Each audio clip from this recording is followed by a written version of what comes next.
Welcome to another episode of Pancho's Speed Shop. Today I have my 1989 928 S4. Now in my opinion, the 928 was way ahead of its time. It came out at a time when if it wasn't a flat 6 air-cooled in the back, it wasn't a true Porsche. And with this thing being a water-cooled V8 up front, Porschephiles hated it. The world wasn't ready for it. And it's a shame, because the 911 at the time, even though it was light, nimble, it still drove like a grown-up Volkswagen, which there's nothing wrong with that. I love air-cooled 911s, as you will see in the future in this channel. But this thing was supposed to be the flagship model. There was a lot of thought that went into it, and it's actually a great driver. And the funny thing is that now the Cayman and the Boxster are their light, nimble sports car, whereas the new 991 has become what this used to be. Their Grand Tour. Now, my lust for the 928 started in the early 2000s. There used to be a white one, pristine, that used to show up religiously to the Cars and Coffee meet in Irvine. I loved that car. Unfortunately, it wasn't the right time for me to buy one. So fast forward a few years later, I started looking for one. Now, I looked at every 928 advertised in Southern California. Now, I wasn't looking at the earlier S3s and S2s, nor was I looking at the GTS. I specifically wanted an S4. And it was just disappointment after disappointment after disappointment. I think the biggest disappointment was a car that was advertised in showroom condition about 100 miles away from home. So we made the drive, and when we got there, the car's two different shades of red. I peek inside, and the rear seat cushion's on the floor. I figure, yeah, this thing is not in showroom condition. But we had made the drive, so I figured let's take it out for a test drive. So I take it out for a test drive. The owner lived near some canyon roads, so we take it up this road. We get to the end. I turn around, and this time I start pushing the car a little harder. That very first turn that I take, the cabin fills with smoke. What had happened was the valve cover gaskets were in such a bad shape that when I turned, oil just dumped from the head onto the exhaust manifold, just filling the cabin with the smoke. I look at the owner and I go, "What's up with that?" His reply was, "I never drive it this hard." Needless to say, I didn't buy that car. So eventually I actually stopped searching for a 928. I had given up on it. So I started looking at other cars. Then I went to a dealer to check out something else, not a 928. And my wife happened to notice that in the very back of the warehouse there was a pristine 914, a Speedster replica, and behind those two was this. This was the nicest 928 I had ever seen. Now, so I told the salesman, not interested in the other thing I came to look at, I want this. Well, he tells me that these cars are not for sale. They're the owner of the dealer. This is his personal collection. Well, I told him I was still interested in it, so we call the owner of the dealer. After going some back and forth, we make a deal. I buy the car, bring it home. Now, while it was in great shape cosmetically, it had sat in the warehouse for many years, so it needed some maintenance. So as soon as I brought it home, I did oil pan gasket, valve cover gaskets, motor mounts, timing belt, water pump, and all fluids. A lot of those are common issues for the 928s. I drove that car every day for about 40,000 miles. 40,000 trouble-free miles at that. Which brings me to my next point. 928s have a reputation of being problematic, unreliable, expensive to maintain. And I don't think they deserve that reputation. Because like I said, I had 40,000 trouble-free miles over several years. I think the problem with 928 and a lot of other cars you'll see on this channel is that given that they're so rare and they're so few and they're so different from the 911, there's very few people that know how to work on them. Since there's very few people who know how to work on them, those who do sometimes do more harm than good. A lot of times these cars get turned into basket cases. You know, wiring starts getting modified. It just turns into a mess.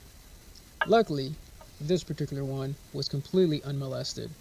The factory wiring, which is extremely complicated, was untouched. It was actually all original. The only modifications that I've done to it are a rear muffler bypass, which I think gives it a really nice throaty V8 sound. I also got a set of 18-inch aftermarket wheels, which in my opinion are period correct. And the only reason I got wheels was because finding quality rubber for the 16 inches was difficult to find. And lastly, I have an aftermarket CD player that is also period correct with an aux input. Now, how does it drive? The majority of 928s came with an automatic 4-speed transmission, sourced from Mercedes-Benz.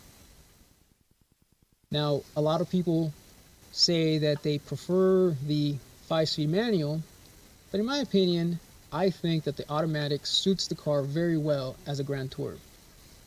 And that automatic 4-speed transmission, I think, gives this car a dual personality. When you're just cruising around town, it's very smooth, very quiet, very refined. It drives like a Mercedes-Benz of that era. But once you put your foot down and you start pushing it, the Porsche DNA comes out.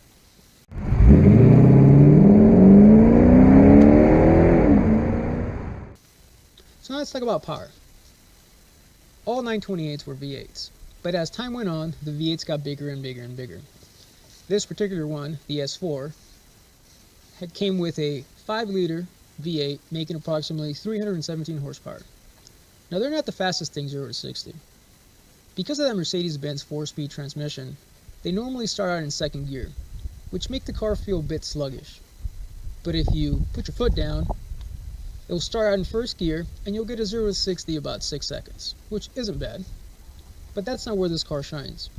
Remember, this car was meant to be the flagship car. It was supposed to be the Grand Tour. Think Autobahn. So because of that, this car has a top speed of over 170 miles an hour, which is impressive now and was very impressive back then. Now as far as handling goes, with the engine being up in the front and the transmission being in the back, it has near perfect 50-50 weight distribution. So it's a very well balanced handler. The steering has some nice heavy steering. It has some very good feel. Brakes are adequate. And the more you push it, the better the car feels. It was Porsche's flagship model after all.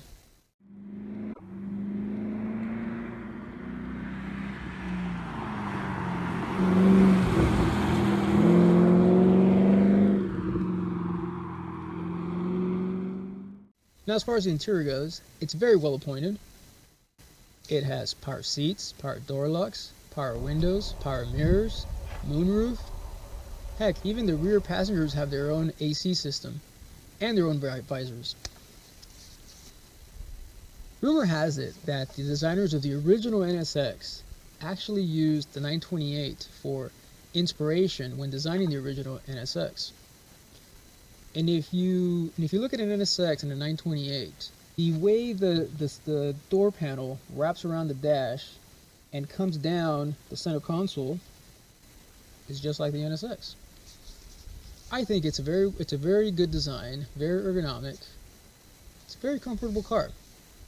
And on the subject of comfort, part of the reason why I drove it for so long, daily, and so much was because I find these to be one of the most comfortable seats I've had in the car. Now looks. I think looks are subjective. I've heard some people call this car gorgeous. Some people say it looks like a shark. Some people say it looks like a stretch pacer. I personally love the looks of it.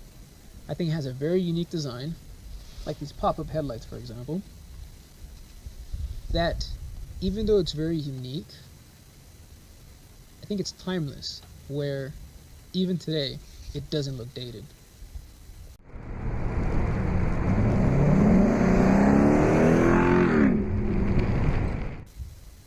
I don't drive this car every day anymore. And part of the reason is, it hit me one day. I realized finding a clean 928 is extremely difficult. It's almost a shame to destroy this car and put it through the wear and tear of daily driving. So I stopped driving it every day. I try to preserve it, and I just take it out occasionally. But every time I take it out, it's a very enjoyable experience.